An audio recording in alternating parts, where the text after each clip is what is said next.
नमस्कार दोस्तों, स्वागत है आप सभी का। आज जो अपना महत्वपूर्ण बिंदु लेने वाले हैं वो है शब्द। व्याकरण में वैसे सबसे छोटी जो इकाई होती है वो वर्ण होती है, और उसके बाद की मध्यम की जो इकाई होती है वो होती है शब्द, और वाक्य की जो अर्थ के आधार से सबसे बड़ी जो इकाई होती है वो होती है वाक्य। तो हमने वर्ण के बारे में पढ़ लिया था। आज हम शब्द के बारे में बात करते हैं कि शब्द क्या होता है, शब्द की परिभाषा क्या होती है, शब्द के भेद क्या होते हैं। इसके बारे में आज हम जो है विस्तार से बात करेंगे। तो आज का अपना महत्वपूर्ण बिंदु है शब्द। तो हम शब्द के बारे में बात करते हैं कि शब्द क्या होता है। तो सबसे पहले हम बात करेंगे शब्द की परिभाषा के बारे में कि शब्द क्या होता है। तो शब्द जो है, जैसे कि हम लोग बचपन से पढ़ते आ रहे हैं कि वर्णों का जो मेल होता है वो शब्द कहलाता है, लेकिन वर्णों का मेल कभी भी शब्द नहीं होता है। एक बात ध्यान रखेंगे, वर्णों का मेल संधि भी कहलाता है, वर्णों का मेल जो है वो शब्द भी कहलाता है। लेकिन शब्द कब कहलाएगा? जब वर्णों का सार्थक मेल होगा, यानी वर्ण होंगे, वर्ण मिलेंगे और उनसे निकलने वाला अर्थ सार्थक होगा तो वो शब्द कहलाएगा। अगर अर्थ सार्थक नहीं है तो वो निरर्थक अर्थ में कभी भी शब्द नहीं कहलाता है। तो वर्णों का सार्थक योग ही शब्द कहलाता है। परिभाषा की बात करें तो वर्णों का सार्थक मेल शब्द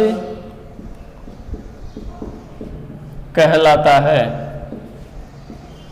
अब जैसे मैंने बात की, सबसे पहले वर्ण की बात करते हैं। जैसे वर्णों को मिला के देख लेते हैं क्या शब्द बनता है क्या। जैसे मैंने एक वर्ण लिखा क और एक वर्ण लिख दिया मैंने ख, दोनों वर्ण है, ये भी वर्ण है। हिंदी वर्णमाला में दो भेद होते हैं वर्ण के, पहला स्वर दूसरा व्यंजन। दोनों वर्ण व्यंजन से हैं। पहला मैंने क लिखा, दूसरा ख लिखा। अब परिभाषा के हिसाब से वर्णों का मेल, अगर हम वर्णों का मेल करते हैं यानी दोनों को मिलाते हैं, क और ख मैंने दोनों को मिला के लिख दिया। अब ये जो शब्द बना है, अब इसका कोई अर्थ नहीं निकल रहा, यानी ये निरर्थक है। तो निरर्थक जो होता है वो ये परिभाषा के रूप में सही सटीक नहीं बैठ पाता है कि वर्णों का मेल शब्द कहलाता। तो ये निरर्थक अर्थ अगर निकल रहा तो वो शब्द नहीं कहलाएगा, लेकिन वर्णों का मेल हो और सार्थक अर्थ निकलता तो वो शब्द कहलाएगा। इसी तरह मैंने जैसे लिख दिया क और मैंने लिख दिया मैं और मैंने लिख दिया ल, ये भी वर्ण है, ये भी वर्ण हो और ये भी वर्ण है।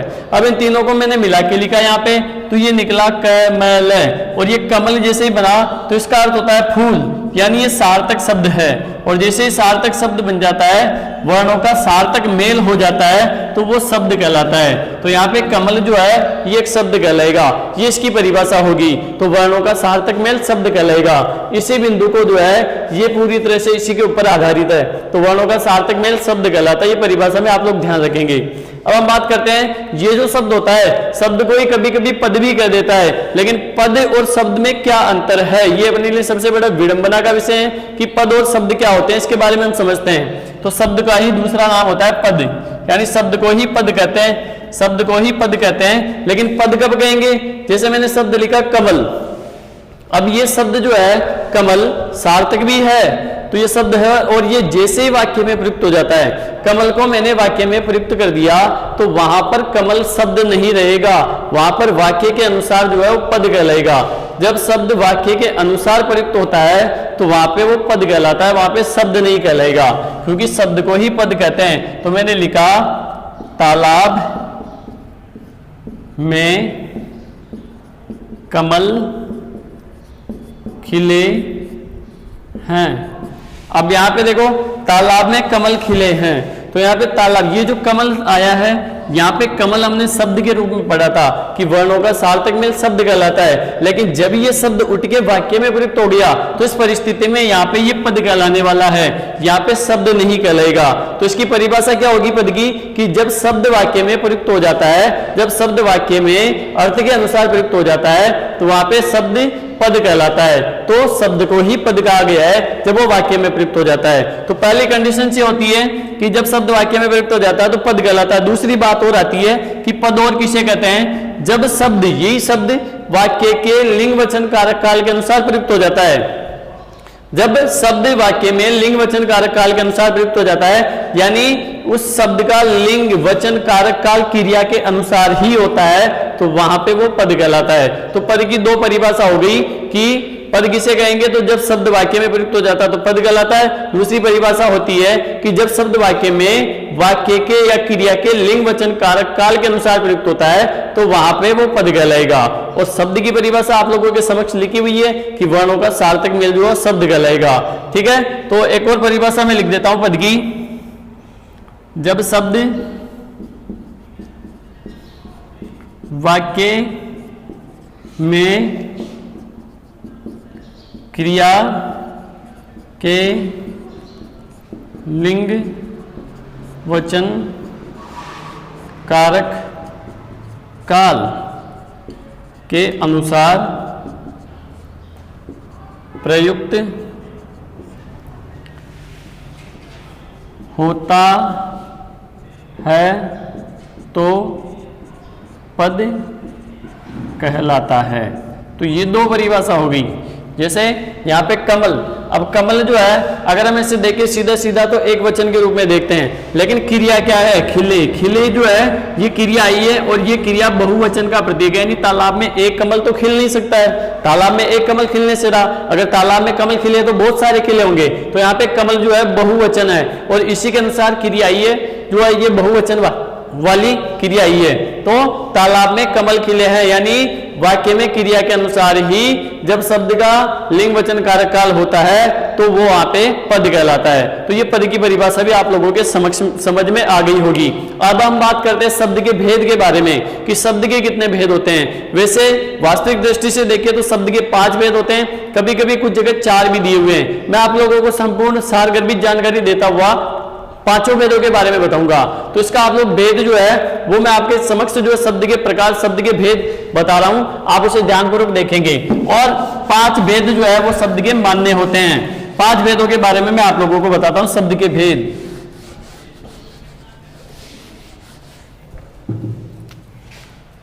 शब्द के भेद। अब शब्द के भेद की अगर हम बात करें तो शब्द के कितने भेद होते हैं, तो शब्द के भेद होते हैं 5। शब्द के भेद होते हैं 5। अब 5 जो भेद होते हैं उनके बारे में बात करते हैं। शब्द का जो पहला जो भेद होता है वो होता है रूपांतरण के आधार पे। रूपांतरण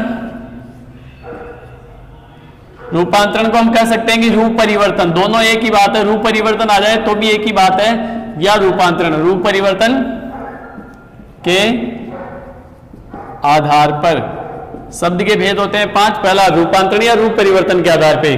दूसरा जो शब्द का भेद आता है वो आता है उत्पत्ति या उद्गम या मूल स्रोत के आधार पे। मूल स्रोत जिसे हम कहते हैं, मूल स्रोत के आधार पर। तीसरा जो भेद आता है वो आता है व्युत्पत्ति। व्युत्पत्ति कह दो, रचना कह दो, या बनावट के आधार पे। व्युत्पत्ति, रचना या बनावट के आधार पे। चौथा जो भेद आता है वो आता है अर्थ के आधार पे। अर्थ के आधार पर। पांचवा जो भेद आता है वो आता है प्रयोग के आधार पे। प्रयोग के आधार पर।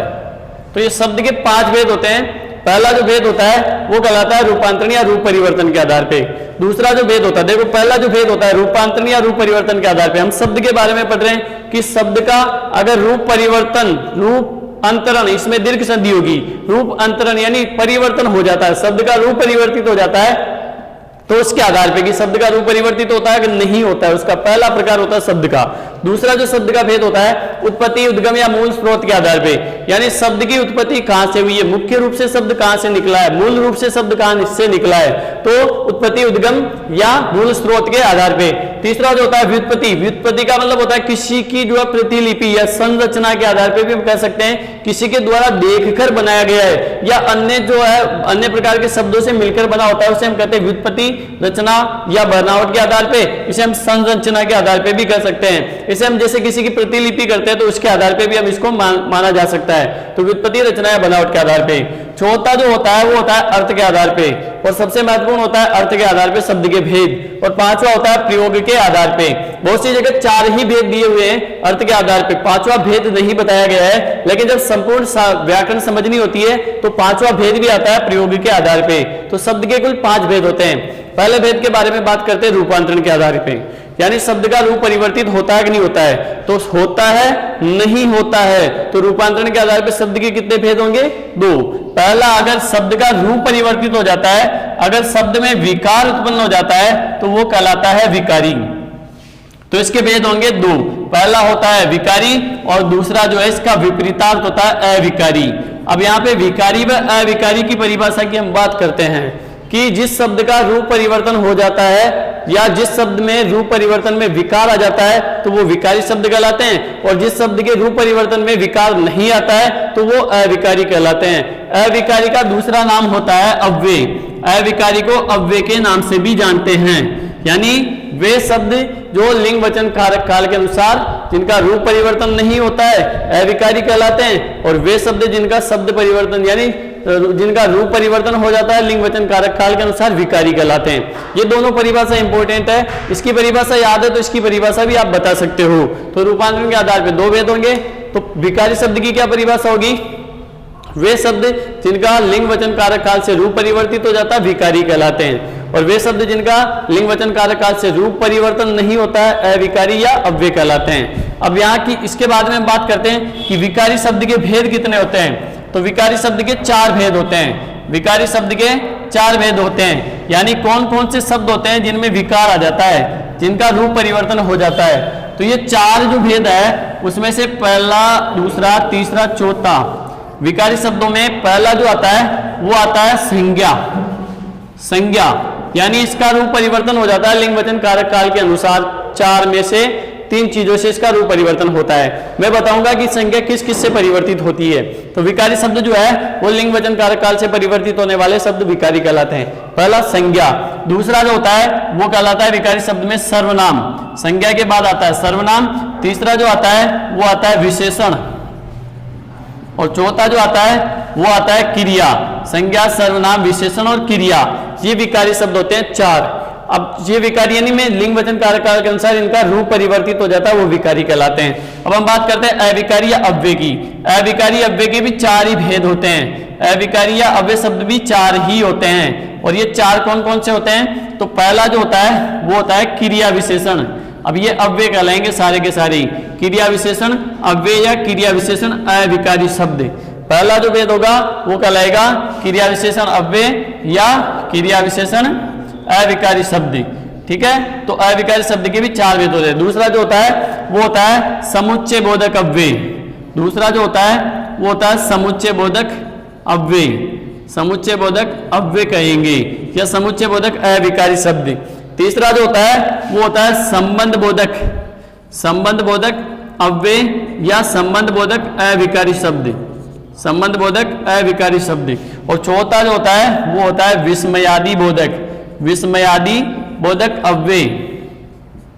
विस्मयादि बोधक अव्यय या विस्मयादि बोधक अविकारी शब्द। तो विकारी और अविकारी जो है रूप परिवर्तन के आधार पर 2 भेद होते हैं। विकारी शब्द के 4 भेद होते हैं, संज्ञा, सर्वनाम, विशेषण, क्रिया।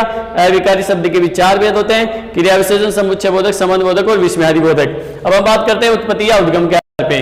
तो उत्पत्ति या उद्गम के आधार पर शब्द के 5 भेद होते हैं। उत्पत्ति या उद्गम के आधार पर शब्द के जो है 5 भेद होते हैं। अब इन 5 भेदों के बारे में बताते हैं कि शब्द जो है उसकी उत्पत्ति कहां से हुई है। पहला जो उत्पत्ति या उद्गम के आधार पर शब्द होता है वो होता है तत्सम। तत्सम यानी संस्कृत के जितने भी शब्द आएंगे वो सारे के सारे जो तत्सम कहलाएंगे। दूसरा जो उत्पत्ति या उद्गम के आधार पर होता है वो होता है तद्भव। दूसरा जो होता है वो होता है तद्भव। तीसरा जो होगा वो होता है देशज। देशज शब्द होते हैं। और चौथा जो होता है वो कहलाता है विदेशी। और 5वां जो होता है सबसे महत्वपूर्ण है, ये होता है संकर शब्द। अब संकर जो शब्द लिखा है मैंने बिल्कुल ये शुद्ध है। यहाँ पे संकर इसी तरह का आएगा, और इसके बारे में भी बात करेंगे कि 2 अलग अलग भाषाओं से मिलकर जो बनते हैं उन्हें संकर शब्द कहते हैं। जैसे अंग्रेजी से और संस्कृत से मिलकर बन गया। तो मैं ये तो आप लोगों को वैसे विदित होगा इनके बारे में, वैसे सारगर्भी जानकारी बताऊंगा, लेकिन यहाँ पे इस शब्द के बारे में बात करेंगे क्योंकि बहुत सौ ने पहली बार संकर शब्द के बारे में सुना होगा। 4 तक ही नाम सुने हैं, 5वां आता है संकर शब्द। तो ये संकर शब्द क्या होता है, यानी 2 मिश्रित भाषाओं से मिला होता है, अलग अलग भाषाएं होती है, 2 होती है, उनसे बनता है। जैसे मैंने यहाँ पे अश्रु शब्द लिखा, ये अश्रु जो शब्द है ये तत्सम शब्द कहलाता है, अश्रु जो शब्द है ये तत्सम कहलाता है। और मैंने यहाँ पे गैस शब्द लिख दिया, गैस जो है ये विदेशी कहलाएगा क्योंकि अश्रु जो है संस्कृत का है और गैस जो है अंग्रेजी का है। अब जब दोनों को मिलाकर हम बनाएंगे तो अश्रु गैस होगा, और जैसे अश्रु गैस बनती है वो संकर शब्द कहलाता है। तो ये संकर शब्द कहलाएगा, यानी 2 विभिन्न प्रकार की भाषाओं से मिलकर बने होते हैं, उन्हें संकर शब्द कहते हैं। यानी 2 मिश्रण भाषाओं से बने होते हैं, उन्हें संकर शब्द कहते हैं। अब हम बात करते हैं व्युत्पत्ति रचना के आधार पे, व्युत्पत्ति रचना या बनावट के आधार पर शब्द के बारे में बात करते हैं। तो व्युत्पत्ति रचना बनावट के आधार पे जो है वो शब्द के 3 भेद होते हैं। व्युत्पत्ति रचना या बनावट के आधार पे शब्द के 3 भेद होते हैं। पहला जो व्युत्पत्ति यानी बने हुए हैं, या तो इनसे बने हुए मूल शब्दों से बने हुए होते हैं, उन्हें व्युत्पत्ति के आधार पे या रचना के आधार पे या बनावट के आधार पे हम कहते हैं। पहला जो होता है वो कहलाता है रूढ़ शब्द, पहले जो होते हैं वो कहलाते हैं रूढ़, और दूसरा जो शब्द होता है वो कहलाता है यौगिक, और तीसरा जो शब्द होता है वो कहलाता है योग रूढ़।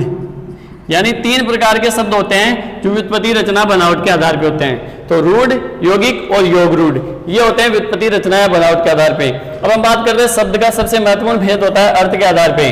तो अर्थ के आधार पे भी वाक्य के 8 भेद होते हैं और अर्थ के आधार पे शब्द के भी 8 ही भेद होते हैं। तो हम शब्द के भेद पढ़ेंगे अर्थ के आधार पे, और अर्थ के आधार पे जो शब्द के भेद होते हैं वो 8 भेद मैं आपको बताता हूं। पहला जो इसका भेद होता है अर्थ के आधार पे, पहला जो इसका भेद होता है वो होते हैं विलोम शब्द। विलोम शब्द जो है ये अर्थ के आधार पे होते हैं। विलोम शब्द कह दो, विपरीतार्थ शब्द कह दो, एक ही बात है। तो विलोम शब्द जो है ये अर्थ के आधार पे होंगे। दूसरा जो होता है वो कहलाता है पर्यायवाची, ये भी अर्थ के आधार पे होता है। शब्द का अर्थ जो है पर्यायवाची के आधार पे निकलता है, तो पर्यायवाची। तीसरा जो होता है अर्थ के आधार पे वो होता है वाक्यांश के लिए एक शब्द, वाक्यांश के लिए एक शब्द। चौथा जो होता है भेद इसका वो कहलाते हैं युग्म शब्द। युग्म शब्द जो है उन्हें समोच्चरित शब्द भी कहते हैं, युग्म शब्द को समोच्चरित शब्द भी कहते हैं। और इसका 5वां जो भेद होता है वो कहलाता है एकार्थक, एकार्थक। और 6ठा जो भेद होता है वो होता है अनेकार्थक। अनेकार्थक को हम भिन्नार्थक शब्द के नाम से भी जानते हैं। कभी कभी इनका नाम जो है परिवर्तन होकर आता है, तो यहाँ पे भिन्नार्थक भी हो सकता है, भिन्नार्थक। और 7वां जो आता है वो आता है अनेकार्थक, यानी एक ही शब्द के अनेक अर्थ निकल जाते हैं, वो अनेकार्थक। ये सारे अर्थ के आधार पे हैं। और 8वां जो भेद आता है वो आता है अपना, जैसे लोकोक्ति मुहावरे होते हैं, तो यहाँ पे मुहावरे होते हैं या लोकोक्तियां, उनको माना गया है। लोकोक्ति व मुहावरों को माना गया है। लोकोक्ति व मुहावरे जो है ये अर्थ के आधार पे होते हैं। तो ये अर्थ के आधार पे शब्द के 8 भेद होते हैं। और हम बात करते हैं प्रयोग के आधार पे। तो प्रयोग के आधार पे शब्द के 2 भेद होते हैं। प्रयोग के आधार पे शब्द के 2 भेद होते हैं। ये परीक्षा की दृष्टि से महत्वपूर्ण नहीं है। परीक्षा की दृष्टि जो सबसे महत्वपूर्ण बिंदु है वो है रूपांतरण के आधार पे और उत्पत्ति उद्गम के आधार पे, और उसके बाद में अर्थ के आधार पे। ये सबसे ज्यादा महत्वपूर्ण बिंदु है। अब प्रयोग के आधार पे हम शब्द की बात करते हैं, तो प्रयोग के आधार पे शब्द के 2 भेद होते हैं। पहला जो होता है वो होता है सामान्य, और दूसरा जो होता है वो होता है परिभाषित। ये होते हैं अर्थ के आधार पे शब्द के भेद। ये अर्थ के आधार पे शब्द के भेद होंगे। तो इस प्रकार हमने शब्द का पूरा वर्गीकरण माना। अब इसमें आप लोग कहोगे क्या संधि समास उपसर्ग प्रत्यय भी शब्द होते हैं? तो संधि समास उपसर्ग प्रत्यय शब्द नहीं होते हैं, वो शब्द प्रोसेसिंग यानी शब्द प्रक्रिया की इकाई होते हैं। शब्द कौन कौन से होते हैं? परीक्षा में से रिलेटेड प्रश्न आया हुआ है, क्या संधि शब्द होता है? तो संधि शब्द नहीं होगा, समास भी शब्द नहीं होगा, लिंग वचन कारक काल भी शब्द नहीं होगा। तो ये होते क्या है? तो जो लिंग वचन कारक काल ये होते हैं शब्द को परिवर्तन कर देने वाली इकाइयां। तो शब्द परिवर्तन की इकाइयां 4 होती है, लिंग वचन कारक काल। और उसके बाद में हम बात करते हैं कि शब्द प्रक्रिया या शब्द संरचना की कितनी इकाइयां होती है? संरचना, शब्द को निर्मित कर देने की तो 4 इकाइयां होती है। वो होती है संधि, समास, उपसर्ग, प्रत्यय, और ये बाकी सारे के सारे शब्द कहलाएंगे। जो आपके कोर्स में है, रीट की दृष्टि से भी महत्वपूर्ण है, प्रतियोगी परीक्षाओं में फर्स्ट सेकंड ग्रेड के हिसाब से भी महत्वपूर्ण है। तो तो ये चीज आपको ध्यान रखनी है कि शब्द का भेद, शब्द के भेद होते हैं। शब्द की परिभाषा क्या होती है, पद क्या होता है, और शब्द के भेद क्या होते हैं। अब हम जो है इनमें प्रत्येक बिंदु के बारे में चर्चा करेंगे। आगे आने वाले वीडियो में संज्ञा, सर्वनाम, विशेषण, क्रिया और इन सब बिंदुओं के बारे में मैं आप लोगों को विस्तार से अवगत कराऊंगा। तब तक के लिए धन्यवाद। राधे राधे।